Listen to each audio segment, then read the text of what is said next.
Lockdown फिर हो सकता है, लेकिन इसकी वजह से नहीं जो मोदी जी ने कही है, बल्कि अगर यह नया वायरस भारत तक पहुंच गया तो हाल ही में डब्ल्यूएचओ ने ग्लोबल हेल्थ इमरजेंसी घोषित की है, क्योंकि इबोला के एक नए स्ट्रेन बुंडा बोगियो ने 88 लोगों की जान ली है।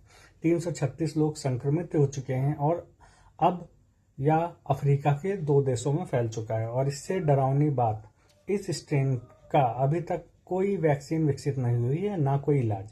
यह हर 3 में से एक व्यक्ति की जान ले लेता है। ध्यान रहे, डब्ल्यूएचओ ने अपने पूरे इतिहास में अब तक केवल 8 बार ही ग्लोबल हेल्थ इमरजेंसी घोषित की है। हर बार महीनों के डेटा के बाद अंतर्राष्ट्रीय फैलाव की पुष्टि हुई थी, लेकिन इस बार वायरस के बारे में पता चलने के सिर्फ 12 दिन बाद ही हेल्थ इमरजेंसी घोषित कर दी गई। ऐसा पहले कभी नहीं हुआ है, याद रखिए, कभी नहीं।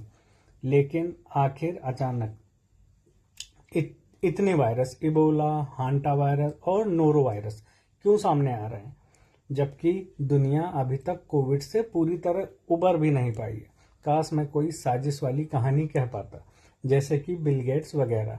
लेकिन असली और साधारण जवाब है जलवायु परिवर्तन और जंगलों की कटाई, जो एक ट्रेंड बन गया है।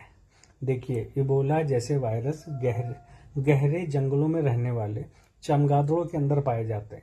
हांटा वायरस चूहों और अन्य कृंतकों, रोडेंट्स में रहता है, जबकि ये जानवर अपने प्राकृतिक वातावरण में रहते हैं जब तक हम सुरक्षित हैं। लेकिन जैसे ही हम खनन, खेती, निर्माण के लिए जंगल काटते हैं, इंसान और जानवर एक ही इलाकों को साझा करने लगते हैं।